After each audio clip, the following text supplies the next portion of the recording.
ಹರೇ ಶ್ರೀನಿವಾಸ. ಎಲ್ಲ ಅಧ್ಯಾತ್ಮ ಬಂಧುಗಳಿಗೆ ನನ್ನ ನಮಸ್ಕಾರ.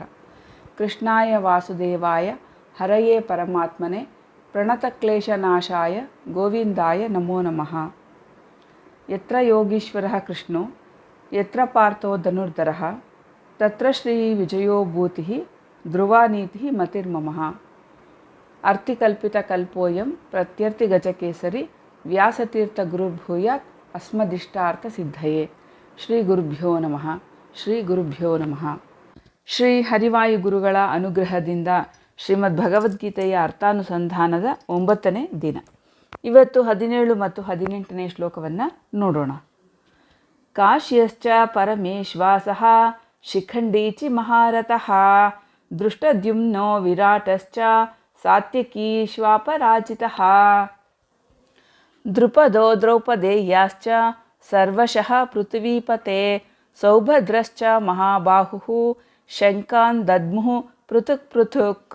ಕೌರವರ ಕಡೆ ಭೀಷ್ಮಾಚಾರ್ಯರು ತಮ್ಮ ಶಂಖನಾದವನ್ನು ಮೊಳಗಿಸಿದ ನಂತರ ಪಾಂಡವರ ಸೇನೆಯಲ್ಲಿ ಕೃಷ್ಣನಿಂದ ಮೊದಲುಗೊಂಡು ಅರ್ಜುನ, ಭೀಮಸೇನ, ಯುಧಿಷ್ಠಿರ, ನಕುಲ, ಸಹದೇವ ಎಲ್ಲರೂ ತಮ್ಮ ತಮ್ಮ ಶಂಖಗಳನ್ನು ಮೊಳಗಿಸ್ತಾರೆ. ನಂತರ ಕಾಶಿರಾಜ, ಶಿಖಂಡಿ, ದೃಷ್ಟದ್ಯುಮ್ನ, ವಿರಾಟ, ಸಾತ್ಯಕಿ ಹೀಗೆ ಒಬ್ಬೊಬ್ಬರು ತಮ್ಮ ತಮ್ಮ ಶಂಖಗಳನ್ನು ಮೊಳಗಿಸ್ತಾರೆ. ಇಲ್ಲಿ ಶಿಖಂಡೀಚ ಮಹಾರಥ ಅಂತ ಸಂಬೋಧನೆ ಮಾಡಿದ್ದಾರೆ. ನಾವು ಇದನ್ನು ಕೂಡ ಗಮನಿಸಬೇಕು. ಶಿಖಂಡಿಯನ್ನು ಮಹಾರಥ ಅಂತ ಹೇಳಿ ಕರೆದಿರೋದು ಕಾರಣ ಏನು? ತುಂಬ ಜನ ತಪ್ಪು ತಿಳ್ಕೊಂಡಿದ್ದಾರೆ. ಶಿಖಂಡಿ ಅಂದರೆ ನಪುಂಸಕ ಅಂತ ಹೇಳಿ ತಿಳ್ಕೊಂಡಿದ್ದಾರೆ. ಆದರೆ ಅದು ನಪುಂಸಕ ಅಲ್ಲ.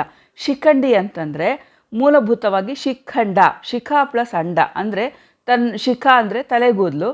ಆ ತಲೆಗೂದಲನ್ನು ಮೊಟ್ಟೆಯಂತೆ ಕಟ್ಟಿ ಬಾಚಿ ಅದನ್ನು ಮೊಟ್ಟೆಯಂತೆ ಕಟ್ಟಿ ಹಿಂದಕ್ಕೆ ತುರುಬಿನ ರೀತಿಯಲ್ಲಿ ಇಟ್ಕೊಂಡಿರ್ತಕ್ಕಂಥವ್ರಿಗೆ ಶಿಖಂಡಿಗಳು ಅಂತ ಹೇಳಿ ಕರೀತಾರೆ.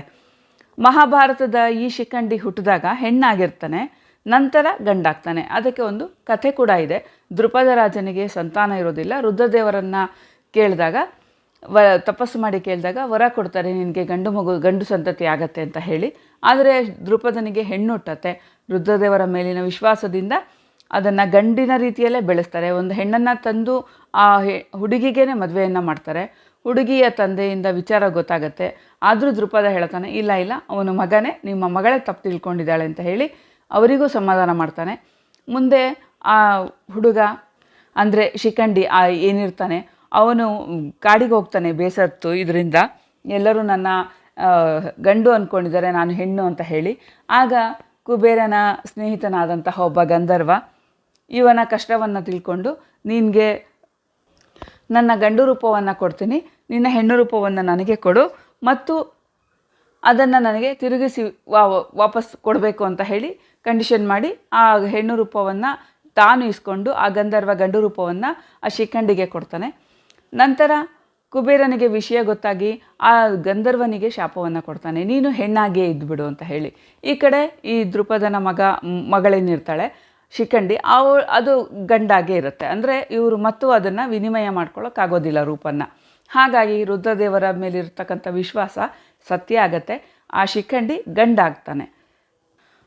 ಆದರೆ ಅವನು ಸ್ತ್ರೀ ಆಗಿರೋದ್ರಿಂದ, ಇಂದಿನ ಸ್ವಲ್ಪ ಸಮಯ ಅವನು ಸ್ತ್ರೀ ಆಗಿರೋದ್ರಿಂದ ಭೀಷ್ಮಾಚಾರ್ಯರು ಆತನ ವಿರುದ್ಧ ಬಾಣ ಪ್ರಯೋಗ ಮಾಡುವುದಿಲ್ಲ ಅಂತ ಹೇಳಿ ಹೇಳ್ತಾರೆ. ಆದರೆ ಶಿಖಂಡಿ ಸರ್ವಥಾ ನಪುಂಸಕ ಅಲ್ಲ. ಅವನನ್ನು ಭಗವದ್ಗೀತೆಯಲ್ಲಿ ಮಹಾರಥ ಅಂತ ಹೇಳಿ ಸಂಬೋಧಿಸಿದ್ದಾರೆ. ಈಗ ನಾವು 18ನೆಯ ಶ್ಲೋಕವನ್ನು ನೋಡೋಣ. ಈ 18ನೆಯ ಶ್ಲೋಕದಲ್ಲಿ ಮಹಾಭಾರತದ ಯುದ್ಧದಲ್ಲಿ ಪಾಂಡವರಿಗೆ ಜಯ ಬರುತ್ತೆ ಅನ್ನೋ ಸೂಚನೆಯನ್ನು ಎಷ್ಟು ಮಾನಸಿಕವಾಗಿ ಮತ್ತು ವಿಚಾರಾತ್ಮಕವಾಗಿ ಕೊಟ್ಟಿದ್ದಾರೆ ಇಲ್ಲಿ ನೋಡೋಣ. ದೃಪದ ದ್ರೌಪದೇಯಾಃ ಚ ಸರ್ವಶಃ ಪೃಥ್ವೀಪತೆ ಸೌಭದ್ರಃ ಚ ಮಹಾಬಾಹುಃ ಶಂಖಾನ್ ದದ್ಮುಃ ಪೃಥುಕ್ ಪೃಥುಕ್. ದೃಪದ, ದ್ರೌಪದಿಯ ಮಕ್ಕಳು ಸೇರಿದಂತೆ ಅಭಿಮನ್ಯು ಹೀಗೆ ಎಲ್ಲರೂ ಕೂಡ ಒಬ್ಬೊಬ್ಬರಾಗಿ ಶಂಖನಾದವನ್ನು ಮೊಳಗಿಸ್ತಾರೆ.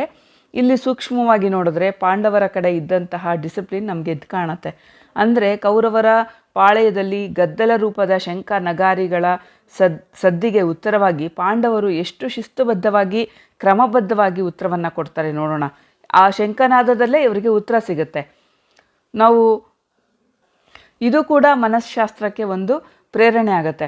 ಮನಃಶಾಸ್ತ್ರದಿಂದ ನೋಡಿದ್ರೆ ಶಿಸ್ತುಬದ್ಧವಾದಂತಹ ಚಿಕ್ಕ ಸೇನೆ ಇದು. ಅದು ದೊಡ್ಡ ಸೇನೆ, ಅದು ಅಶಿಸ್ತಿನಿಂದ ಕೂಡಿದೆ, ದೊಡ್ಡ ಸೇನೆ. ಈ ಚಿಕ್ಕ ಸೇನೆ ಹೇಗೆ ಅವರ ಎದೆಯನ್ನು ನಡುಗಿಸುತ್ತೆ ಅನ್ನೋದನ್ನು ನಾವಿಲ್ಲಿ ನೋಡಬಹುದು. ಭಗವಂತನಿಗೆ ಸರ್ವಸಮರ್ಪಣೆ ಭಾವದಲ್ಲಿ ಯಾವುದೇ ಅಹಂಕಾರವಿಲ್ಲದೆ ಭಗವಂತನ ಸಾರಥ್ಯದಲ್ಲಿ, ಇದು ತುಂಬ ಮುಖ್ಯ, ಭಗವಂತನ ಸಾರಥ್ಯದಲ್ಲಿ ಧರ್ಮ ಯುದ್ಧಕ್ಕೆ ಸಿದ್ಧವಾದಂತಹ ಪಾಂಡವ ಸೇನೆ ಮಾನಸಿಕವಾಗಿ ಸಂಪೂರ್ಣವಾಗಿ ಸಿದ್ಧವಾಗಿದೆ. ಅಹಂಕಾರದ ಅಮಲಿನಲ್ಲಿ, ಅಧಿಕಾರದ ಆಸೆಯಿಂದ ಮಾನಸಿಕ ಸ್ಥಿಮಿತ ಕಳೆದುಕೊಂಡು ಭಗವಂತನ ವಿರುದ್ಧ ನಿಂತು ದುರ್ಯೋಧನನ ಮುಂದಾಳತ್ವದಲ್ಲಿ ಇರ್ತಕ್ಕಂಥ ಕೌರವ ಸೇನೆ ಈಗಾಗಲೇ ಅವು ಆತ್ಮವಿಶ್ವಾಸವನ್ನು ಕಳೆದುಕೊಂಡಿದೆ.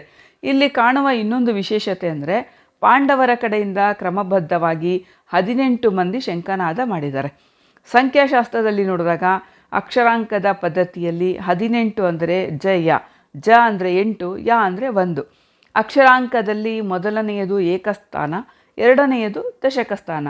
ಆದ್ದರಿಂದ ಅಂದರೆ 81 ಅಲ್ಲ, ಯ ಅಂದರೆ 81 ಅಲ್ಲ, 18 ಜಯದ ಸಂಕೇತ. ಇದು 18ನೇ ಶ್ಲೋಕ. 18 ಶಂಖನಾದ ಪಾಂಡವರ ಪಾಳೆಯದಲ್ಲಿ ಮೊಳಗಿದೆ. ಅಂದರೆ 18ನೆಯ ಶ್ಲೋಕದಲ್ಲೇ 18 ಶಂಖನಾದಗಳನ್ನು ಶಿಸ್ತುಬದ್ಧವಾಗಿ ಮೊಳಗಿಸಿ ಎದುರಿಗಿರ್ತಕ್ಕಂಥ ಶತ್ರು ಸೈನ್ಯದ ಎದೆಯನ್ನು ನಡುಗಿಸಿ ಜಯದ ಪತಾಕೆಯನ್ನು ಹಾರಿಸಿದ್ದಾರೆ ಎನ್ನುವುದರಲ್ಲಿ 18ನೆಯ ಶ್ಲೋಕ ಸಮಾಪ್ತಿಯಾಯಿತು. ಶ್ರೀ ಕೃಷ್ಣಾರ್ಪಣ ಮಸ್ತು. ಶ್ರೀ ಮಧ್ವೇಶಾರ್ಪಣ ಮಸ್ತು. ಹರೇ ಶ್ರೀನಿವಾಸ.